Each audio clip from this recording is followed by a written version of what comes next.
Well, got me a deer at 4:30 in the morning here. The kill wagon is smashed, man. I mean, there's no coming back from that. I did not see that coming. Rolling along, just cruising, listening to the music. Bam! There it is, man. Doe splattered all over the hood. The kill wagon's out of commission and ruined my hunt. So had to call the wife and kid to come and get me at 4:30 in the morning, and they were real excited about that. But they were troopers and came through with flying colors. So thanks, honey, and thank you to my daughter. So glad that I'm safe and get to live another day and be with my family. That was the main thing. But still, not at all what I planned on happening this morning, and headed back out to try to salvage the rest of this hunt. So.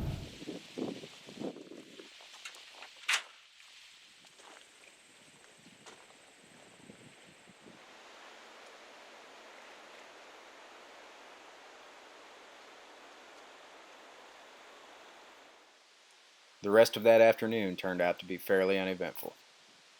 However, a trail camera card pull did produce pics of a buck that I had from the previous year.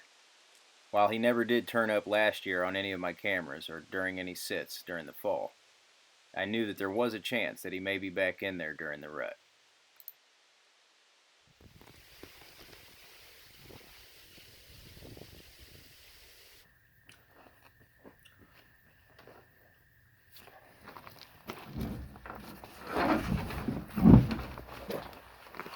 Alright, it's 5 o'clock. It's time to roll. Let's get down.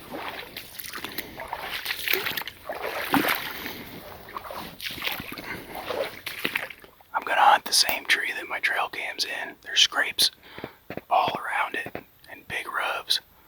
So I think the reason I hung it here is because of the big buck movement. And it's a good little hidden tree too, so.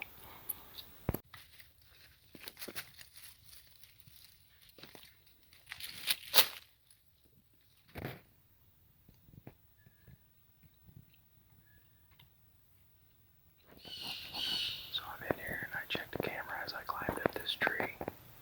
And at least I know there's a good buck in here. He's been coming in here pretty regular over the past week or so. One time he was in here at 6:30. And there's some big scrapes right over there as I came in. So maybe we get lucky and catch him cruising along in here going up to bed.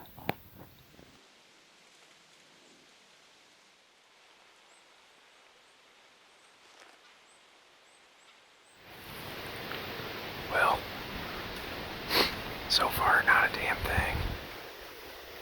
I really thought since there's scrapes everywhere in here and there's good rubs, I mean it's tore up with fresh scrapes. I got good bucks on cam.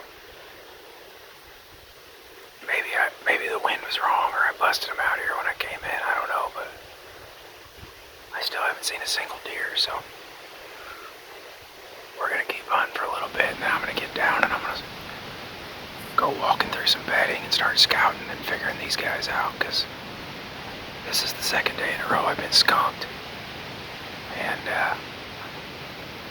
I feel like I'm on them, but apparently I'm not. So that's not very high up, but you start looking around at the fact that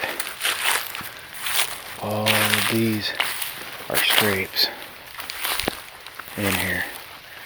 And hell, that's even got some fresh piss in it from this morning. Yeah. And you come up in here and you got big rub. Look at that rub. Holy. Another scrape.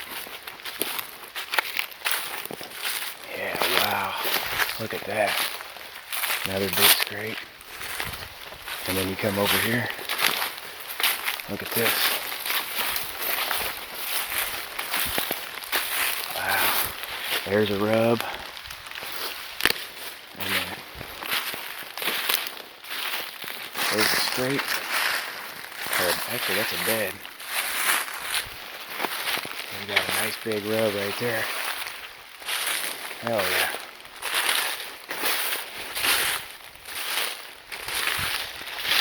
There's another big rub.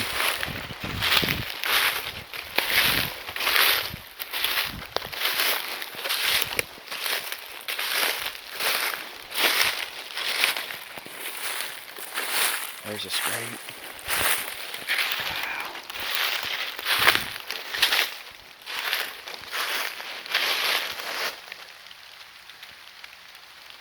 There's a big rub over there. This earlier. There's a big community scrape right here. And it was here last year too. And I'm looking around for a tree, and the one I decide on, I go to get up in, and bingo. Somebody else already has it peeped out. So I knew that with all the sign in the area that I had to move a camera down to one of the scrapes.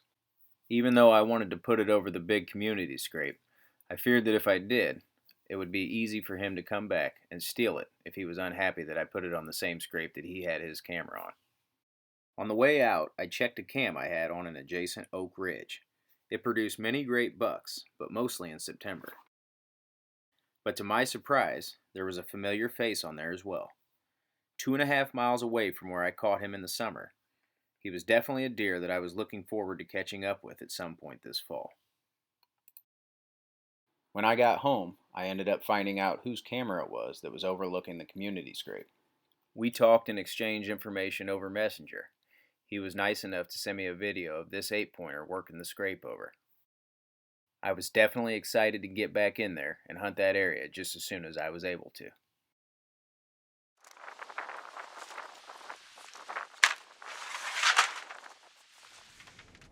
The next evening found me just inside the woods, inside of a fresh-cut cornfield, on the oak ridge where I had gotten pictures of all the big bucks the day before. While hopes were high for the evening sit, it proved to be uneventful other than a couple of does out in the field. It was at least a small change of pace from the previous 2 hunts, and a sign that things were getting just a little bit better. The lack of deer movement had me feeling just a little bit burnt out. I decided that the next day I had off, I was going to spend some time with my daughter, and we went out glassing for deer. On deer patrol. Yep, it's a mommy. What are we doing, Boppity? Oh, there's like 2 mommies next to each other. Just letting you know, the one that's coming next to them is not a doe. What did we just see? What just chased all them deer off the field? They're like a dog. It was a little white doggy. Yeah. And it chased like 20 deer off the field, like 4 nice bucks. Yeah. There he is out there. Oh, I see some. There's a baby and a mommy. Here come the deer. There was about 20 of them out there. And there goes the little white doggy that chased about 20 deer off. Thanks a lot, buddy. Oh, he's rubbing his scent on that tree, see? Yeah. Just, one thing. Can I get unbuckled? Dude, look, he's making a scrape. Ooh, can I watch him, please? Yes. I want to get out and watch him. Okay. Can you unbuckle me? The deer. This car is coming, so I thought he was going to get scared.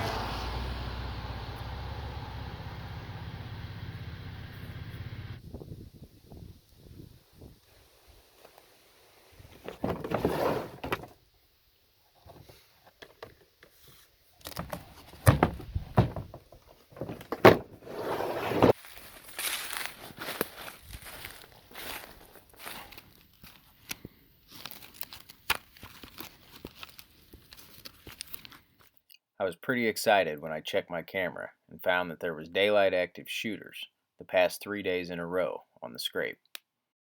The biggest one had been in there the previous night, around 6:12. I hung my stand and settled in for the morning sit.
Look at this.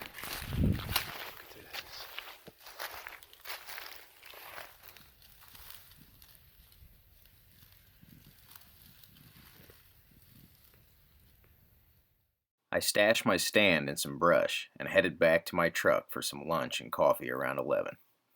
I got some rest and headed back out around 1:30, hoping that the bucks would continue to hit the scrapes like the nights before. In between two major scrapes in a little travel corridor here, in between two major scraping areas. It's tore up with rubs all through here, big rubs, so the wind is blowing straight that way, and I'm expecting them to come from that way. I did have to walk in from that way, but I stayed to the side that I don't think that they're going to walk, so they didn't pick up my ground scent. But I am in here pretty early. Those deer weren't showing up to this scrape behind me till about 6:15, so it's going to be a few hours before then. So maybe we get an early cruiser in here. So.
Watch the footage back.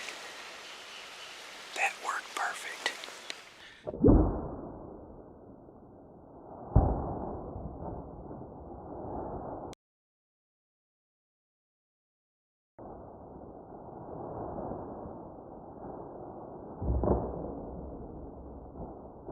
So, I just reviewed the footage. It looked great. I heard the pop. It looked like a complete pass-through. And I'm stoked, man. I think he's a good deer. And anytime you can put a plan together like this with scouting and trail cams and you know, come in here and sit all day, do a hanging hunt over these scrape lines, it's just super rewarding. So I am so pumped up right now. I'm praying that I find him. The hit looked amazing. It sounded amazing. So I think I'm gonna ease down and just go look at this arrow real quick, and then I'm gonna come back up in here and talk to you guys.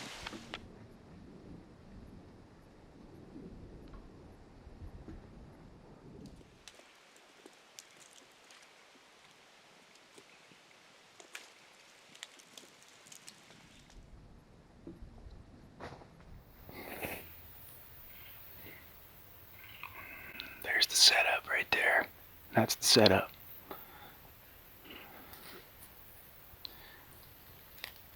He was scraping right there.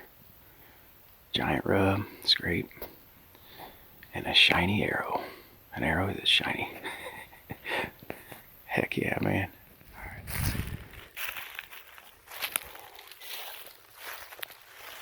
That looks really, really good. There's the tree stand right there. It looks really good. And I don't immediately see him over there where I thought he might have fallen, but I'm sure he just ran up in there. If he's dead, he's probably over in there. I'm not going to push him since I didn't see him fall. How cool is this? You got a giant rub, and then you have an arrow right by a giant scrape right there. And you can see my luminot glowing, man. Or I mean my nocturnal. I am jacked up. I love late October, man. Is there anything better than deer hunting? Yes. Hell yeah. That's what I'm talking about, baby. We've got giant rubs, giant scrapes, in between two major scrapes. I mean, I'm just in this narrow corridor down right here, and opens up on each side. And sure enough, he came right out of there like I thought he would, and started scraping.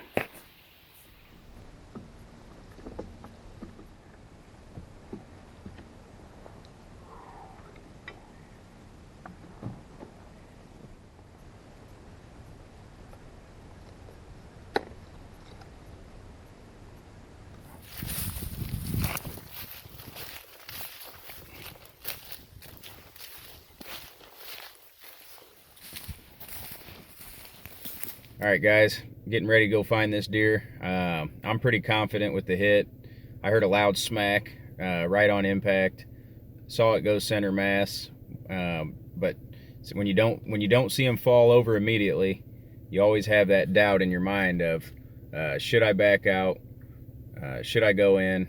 Well, I just opted to back out. I'd been sitting all frickin' day. I was exhausted. I was not going to go in there bumping that deer if it wasn't a perfect hit.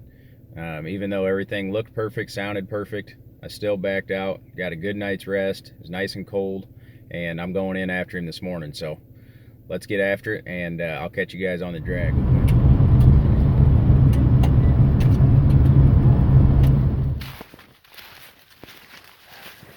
About halfway there.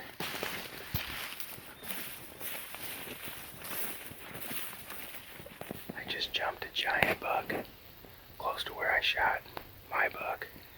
It wasn't the same one. This one's a lot bigger. That's the deer I'm in here after. I think he's the big one that's on my trail cam. But he was standing there right at that community scrape that I was hunting last night. Man, this thing is hot. Still haven't found any blood. There's giant rubs everywhere though. This has to be where he feels safe, up at the top of this hill. I'm gonna get up in here and look around. We'll see.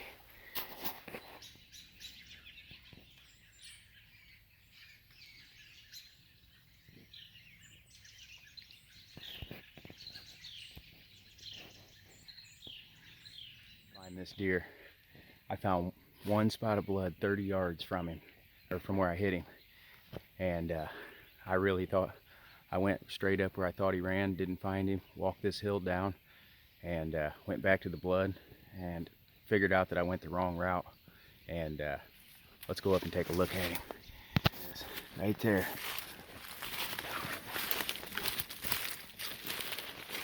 Bam, look at that. Got him.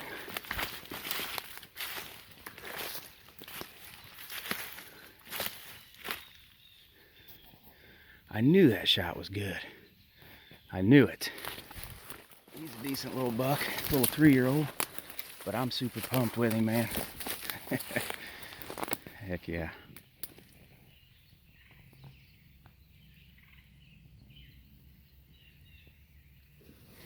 Heck yeah, man. Look at this guy. So, super happy, super pumped up about this buck, and just want to say that this is the first deer that I've ever shot due to trail cam intel. I've shot multiple deer that I've had on trail camera and that gave me an idea of where they were bedding and knew that they were in the area. But this deer is a direct result of hanging a cam about a week ago, coming in here, checking it, seeing that the scrape was fresh or was hot, and that they were using it during daytime, and what time that they were using it the most. And so I hung all day in the morning, but I knew that the hot time to be in there was the evening. It also gave me a direction of travel, so it helped me know which way to play the wind from when I got in there, and I circled around the scrape that I knew that they were going to hit first, and was on the downwind side of that. So I was in a travel corridor between two major scrapes in this travel corridor and rubs. So I knew that they stopped and felt safe and were making scrapes and rubs in that area in between the two. And sure enough, he came in just like clockwork, down the hill, started making scrapes, and boom, he was upwind, never knew I was there, and here he is. So that right there is why you always back out if you don't see him fall over. He was quartering away, so it came out a little closer to the other front shoulder and down a little bit on the other side, but I hit him a lot further back than I thought. And since I couldn't tell for sure when I played back the video, I'm glad I backed out, because that could have been a liver 1 lung hit. And since there wasn't a whole lot of blood, that's what it leads me to believe, is that it was a liver 1 lung, and he bedded down up there and died. So always want to back out when you're not sure. The trial run for the Exodus with the Ethics Archery footers on there did their job last night, so we'll pass through.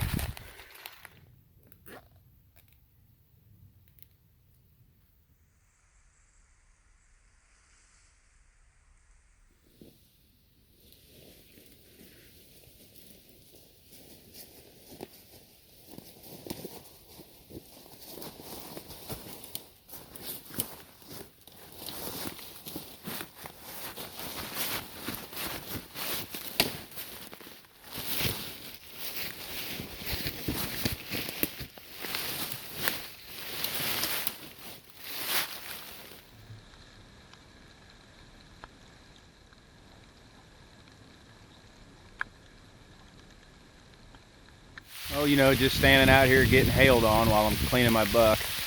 Just got him skinned up, and then I got to drag him over here and hang him up in a tree and quarter him. And I've literally got hail bouncing off of me. Yep. Got to get after it, man. Got to go that extra mile, right?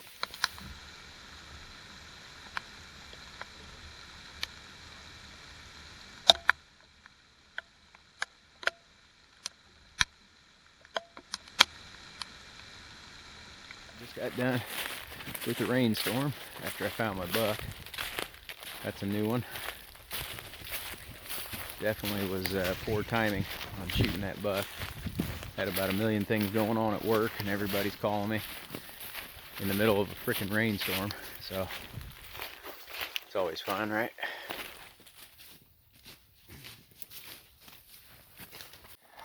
Alright, finally got him all loaded up. I got the head and the back straps and the heart right now. Gonna go back for 2 sets of legs, so I got to make 2 more trips out of here. But thank God, that was pretty miserable getting through that rainstorm, sleet storm, hailstorm, whatever you want to call it. It was pretty miserable, but got through it, cut him up during it, and then now we're packing him out, and it's nice and dry again. So I'm gonna rest here at the creek, take this off my back, and then make my way up the big hill. I'll have to do that 3 times, so pray for me, y'all.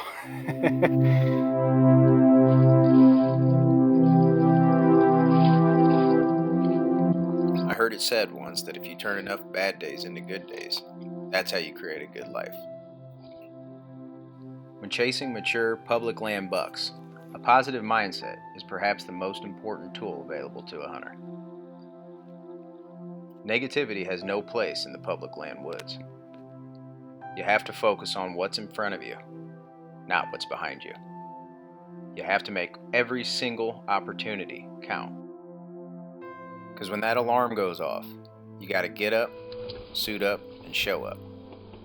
No excuses and no second chances. You got to leave it all on the table. The public woods doesn't care about your feelings or what you think you deserve. You get out exactly what you put in. And if you want it, you better go that extra mile.